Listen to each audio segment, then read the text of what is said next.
everyone, I'm back. Although I guess most of you probably don't even realize that I didn't upload the weekend videos for 2 weeks now. I felt that I was off for quite a long time because my last filming was actually way back to mid-September. It's just that I produced a lot of them at the same time, so I was able to have 4 weeks of content before I ran out. And a mini update about me. My work has been quite a bit and it feels draining sometimes. It's not because I work long hours, but because there are difficult things that I have to deal with at work, which can be mentally exhausting. I'm sure a lot of you may feel that way as well. Sometimes it's not the quantity of the work, but the quality of them or the content of them that are if you have difficult and challenging things that you do, even it's not much, it still can have an impact to your mental wellness or your physical wellness. And regarding my physical wellness, I actually got vertigo recently. So if you don't know what vertigo is a symptom that refers to a sudden sensation that the inside of my head make me feel like it's spinning, or the environment around me are moving. Like I can feel sometimes I would feel when I have an episode of vertigo, that's what I would feel, that oh, my surrounding area is just moving. If it's bad, it may last up to 1 minute, but if it's not too bad, then maybe it will just go away after a few seconds. And if it's a good day, then I may barely feel anything. But if it's a bad day, then I may feel it in the morning or at night, or a couple of episodes a day. And when it happens, I may feel vomiting or find it difficult to keep my balance if I just lean toward one direction. So my doctor say it's probably because I have BPPV. Okay, I won't even try to pronounce it, but it is triggered usually by specific change in our head position. So, and it happens to me mostly when I lie down. But when it's a bad day, I can have it when I just move my head, or when I just stand or move around.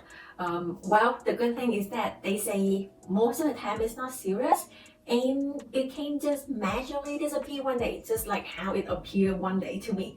So finger crossed that it will disappear after a while. So during this time, I just learned to live with it and deal with it. And because of that, I decided just to take a break and not filming for a while.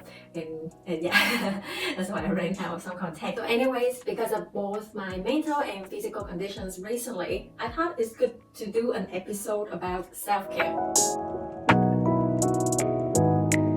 According to Wikipedia, self-care is the process of taking care of oneself to promote health and active management of illness.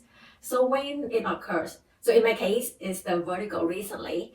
So everyone engaged in some form of self-care daily with food choices, exercise, sleep, and dental care. So there are basic self-care tips like eating healthy, practicing good hygiene, engaging in exercise, or having enough sleep.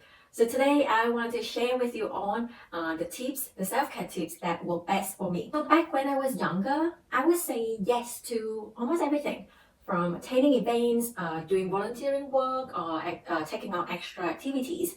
Sometimes I say yes because I feel like it will be a good opportunity to gain some experience and I don't want to miss that. Or I say yes because I feel the social responsibility to help somebody out, or that I want to feel included when there are gatherings with friends or with people in general. But it can get overwhelming, and sometimes it's just that one more thing you get asked to do can tip things off and make you feel exhausted. So I learned to say no over time.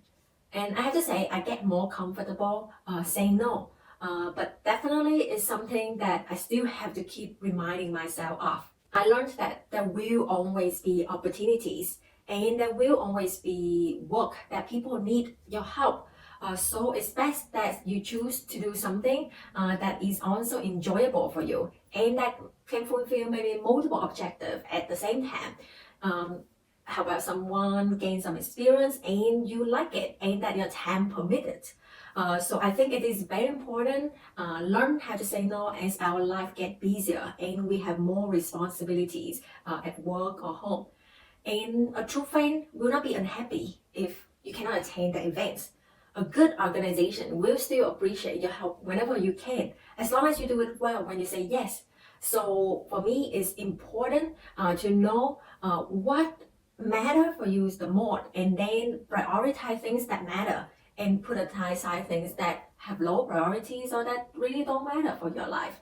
So being able to learn to say no and be comfortable saying no will definitely help our mental wellness as well as our physical, because then we're not taking on too much activities and then we're just gonna feel burnt out and exhausted. A second tip that works for me is trying to do something that I enjoy every day. So it doesn't need to be something big or special or take a long time.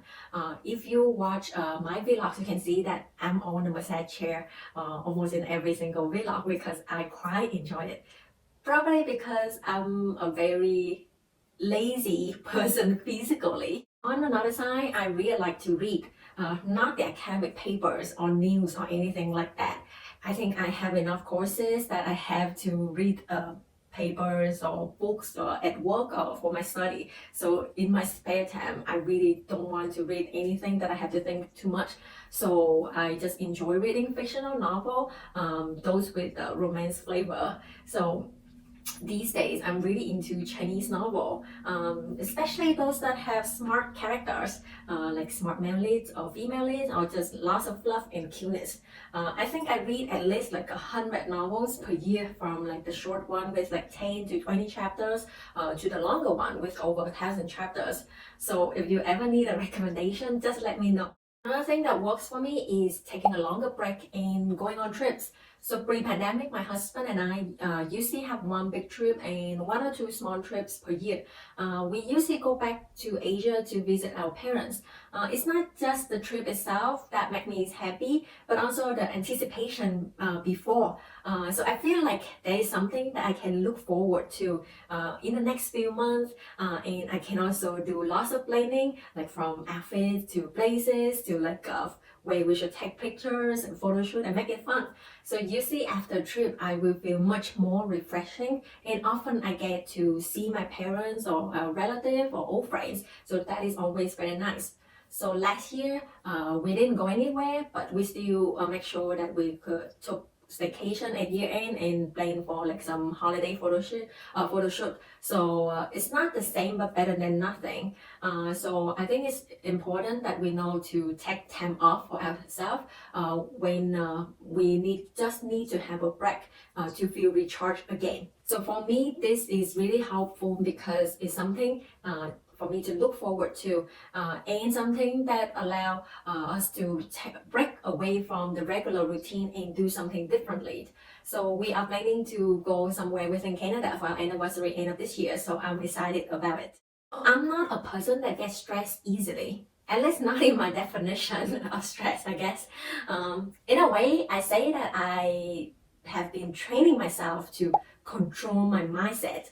I do think it comes with having a positive attitude as well as having the right frame of mind. So for example, when we started our own photography business, it was definitely very challenging.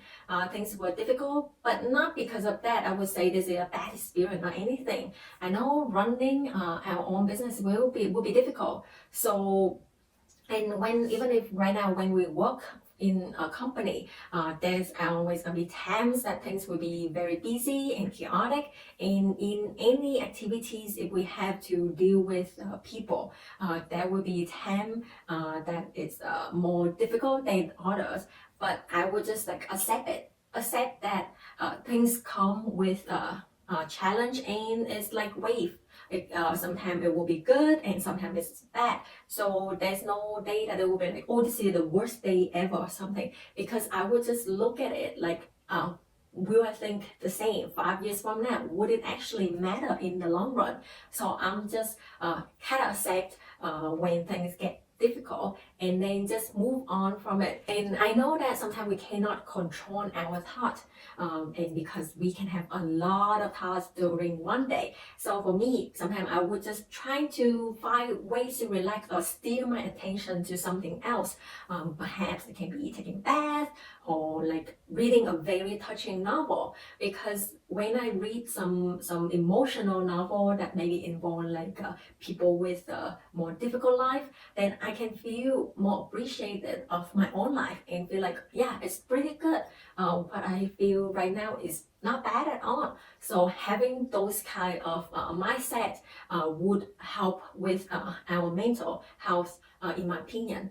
And I agree with Mark Mason's in the book, The Art of Not Giving a F, that happiness requires struggle. So I think that is totally true, and we just need to learn to appreciate what we have and accept what comes, and what will be will be. And the last tip that I want to highlight today is the importance of having a support system. So I have a wonderful partner who I can rely on when I feel sick or when I feel down, and I know that I can always call my parents. Sometimes I don't tell them about my problems, but just by talking to them or listening to them chatting would make me feel better. I think with this pandemic, a lot of us treasure our relationship more and all of the connections and the friendships that we have. Actually, I made some new great friends online recently without having ever met them in person. So technology is great that way. So if you don't have a good support system, consider joining a support group with like similar concerns, or joining some organizations or some groups that can share, that have the same common interests, so that you can help build your sense of belonging. So that is it for me today. I hope you find some of these tips I share helpful, and make sure you learn to say no to orders and say yes to self-care after this video if you haven't done so. So if you have followed my channel, you see that I normally have a longer video end of the week and a shorter one mid-week, usually a summary, a vlog, or a Q&A. So with my vertical, I probably will stick to uploading only once per week, and it can be either a full long video or a short one. So I hope you still continue to find my content useful and support the channel. Again, thanks everyone for watching, and I will see you in the next video. Bye now.